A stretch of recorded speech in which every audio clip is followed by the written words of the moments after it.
The only thing we have to fear is fear itself. That is a very famous quote from Franklin D. Roosevelt. And I think that, fear is something that is obviously talked about in every single major world religion, and it's something that we have to deal with in everyday life. And what the common saying is that we all hear, just like in that FDR quote, do not fear. It's one of the most said phrases in literally every major world religion text. It's said 300 times approximately in the King James version of the Bible, representing 365 days of the year. And I guess the main question for a lot of people is really like, how do you do this? You're told not to fear, but like, how do you really like enact that, right? Because like you can hear something and then you're like, oh yeah, that sounds right, like I should do this, but sometimes it's really hard to put that in perspective. So we're gonna break that down right here, and we're just gonna kind of dive into what fear really is. So I guess the main premise of fear really is when we're scared to do something or take action because we're worried that it may go all wrong, right? To put it in simple terms, right? Psychologically, we get fear because our brains want to protect us from embarrassment and humiliation. And it's honestly just an evolutionary habit we have from like our ancestors, right? Because they wanted to stay safe, right? So if they saw like, I don't know, a giant rattlesnake, like they're not going to go towards that, going to run away, right? And so as time went on, though, that kind of developed into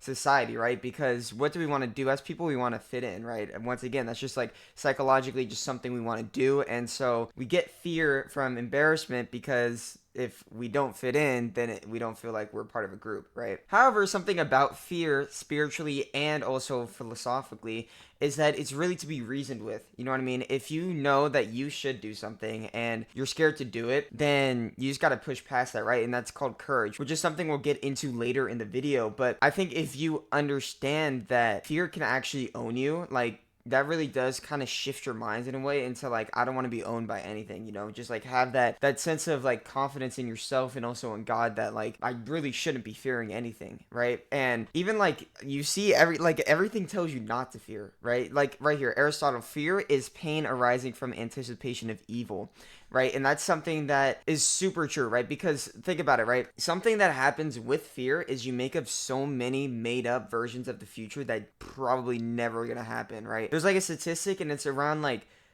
at least 70% of what you worry about on a daily basis never happens. So 70% of you focusing on fear, that's a lot of brain power, a lot of energy that you could be using on other things, right? And I'm not saying like fear is just gonna go away like that. Like it's like a lifetime thing. You have to build confidence, and you have to like become a better person and shape and mold into who you want to be, which is really hard, right? There's so many things like right here, Psalm 56:3. When I am afraid, I put my trust in you. So like for me, spiritually, I'm Christian, right? And whenever I rely on my spiritual foundation in God, it just makes things a lot easier, right? Because I know that number one, not only is there a plan for me, but number two, that He has that set in stone, right? Like it's going to happen the way that He plans it out, and He can see already like everything's been planned out. You know what I'm saying? And like I don't know, it's kind of crazy because whenever you really trust in that and you have faith in that and you have faith in like, okay, I'm gonna control what I can control and let everything else just kind of follow through, you have no reason to fear, right? Because any situation, any opportunity, any person that comes into your life,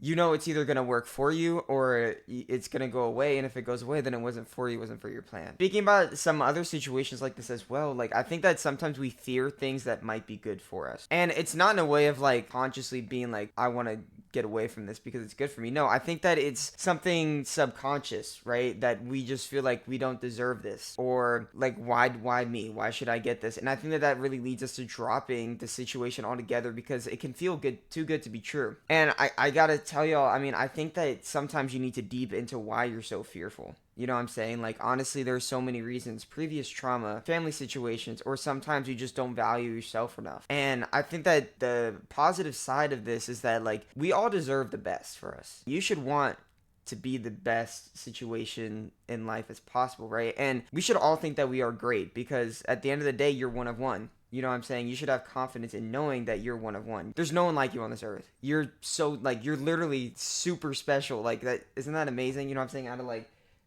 over 100 billion people that have ever lived on the earth, and no one has been like you, and no one's ever going to be like you. What I'm trying to get here basically is, if you kind of feel those moments where you're kind of like, I don't really know like why I'm fearing fear whenever I know it's good for me, I think you really just need to like journal it. You know what I'm saying? Write things down, discover things about yourself, and you should really never push away what's good for you. And that's what's going to help you grow. Like for me, for example, my relationship with God hasn't always been like, like amazing. I would say I really got better like 7 months ago. It was whenever I really started diving deep, right? But I've been a lifelong Christian. I've been born in a Christian family, but sometimes I just felt like I would like do like commit the same sins, you know what I'm saying? Like commit the same acts that I shouldn't be doing, right? And it just felt like I wasn't worthy enough for God's love, And honestly, what that kind of leads you to is it leads you astray, It leads you to like just being like, yeah, I'm done. You can be like, no, I have control over this, you know what I'm saying? Like for me, I'm not gonna let the enemy win me over. I'm going to go to God. I'm gonna pray to Him. I'm gonna have Him help me out in this situation. And sure, a lot of it is kind of like I need to have my own strength, and God can't do it all for me, which is why He gives us this free choice to and this free will. But I do think that whenever you bring it to God and whenever you really do trust in Him, it makes everything a lot easier. That's just kind of my own experience in that. But Matthew 11:28, come to me all who are weary and burdened, and I will give you rest. Once again, here, just kind of always accepting Jesus' love, and whenever you do, he gives you that rest, right? Or not even whenever you love Him, He will give you rest no matter what. You just have to accept it. You have to be willing to have an open heart and be like, yeah, I deserve this. He died for me. Like, it's just so amazing. He did for a favor for us. But also here, some from Stephen Chbosky from The Perks of Being a Wallflower. Don't know if I pronounced his name right. My apologies if I did. But we accept the love we think we deserve. Once again, they're just like, if you really push away something that's amazing for you, then I think that that's got to be something that's like subconscious in your brain. You know what I mean? That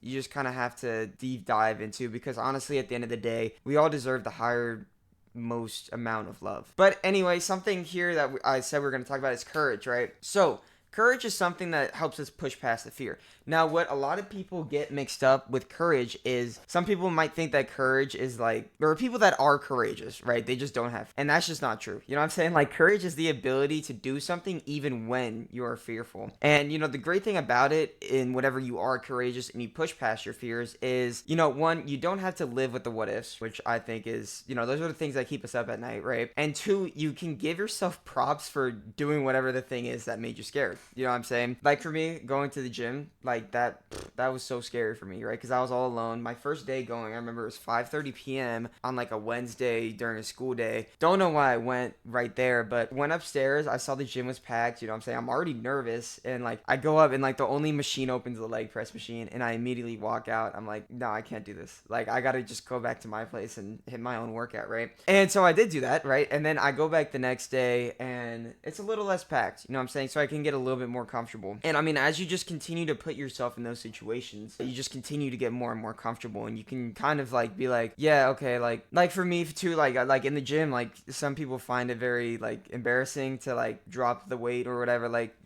or like fail on a weight, right? Funny story. Okay, so one of my first times ever benching, this is the stand for the bench. They have a hook here and a hook here, and the bench usually goes on this top hook. The second one's kind of like for like if you can push it up, kind of, then you got to rack it. But one time, right, I was benching and I couldn't get it up all the way, and it just kind of like sat on my chest for like literally 2 minutes. I think people saw me at the gym, but like I don't know why no one came and helped me. I think people might have just thought I was doing like a hold for some reason, which you could definitely see me struggling. Like I'm over here like squirming, right, and like moving around, right, and like no one's out here helping me. But anyway, what ended up happening was like I ended up rolling it off of my body and onto the floor, and then I just like sat there for like 3 seconds, and I was like, did that really just happen? And the great thing about that, right, is that was worst case scenario. So I got through that worst case scenario and like nothing happened. Like honestly, like was I embarrassed for a little bit? Yeah, but I'm sure anyone that was there that day doesn't remember anything about it. Like at the end of the day, everyone's gonna forget. So why not be courageous? Why not go after your fears? Why not embrace that, right? Why not be like, okay, I'm gonna conquer my fear because I don't want it to own me, like we talked about before. I want me to be able to own my fears. You know what I'm saying? Because I know that I have God on my side. I know I have him in my corner. And at the end of the day, if you have God, that's all you need. Anyway, Muhammad Ali here, who is not courageous enough to take risks, will accomplish nothing in life. There's no story without risk, guys. Like, straight up. I know that sounds kind of corny, but like, look at any movie. Like, let's look at like Rocky, for example. Like he dedicated all of his time to boxing. He put in his whole life into boxing. And of course, this was a man with like nothing to lose. But like at the end of the day, that's a big risk. And like then he goes and fights the world number one. And like, I don't know. That's just crazy to me, like, to be like, yeah, I'm gonna go from this dude who, like, didn't fight anyone really, or, like, I mean, was, like, an okay fighter, and I'm gonna go fight,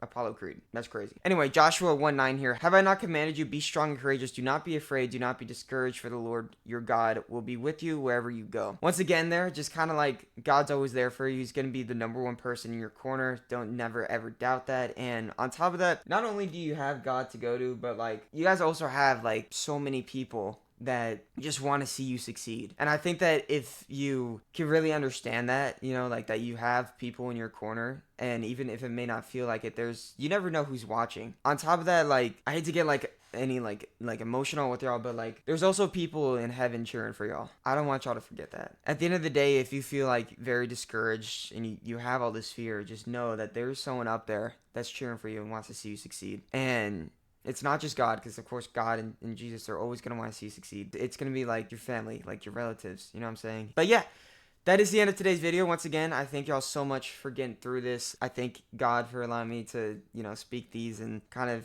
just lay my heart out, you know what I'm saying? But I will see you guys in the next video where we will be talking about accepting yourself. So, I'll see you then.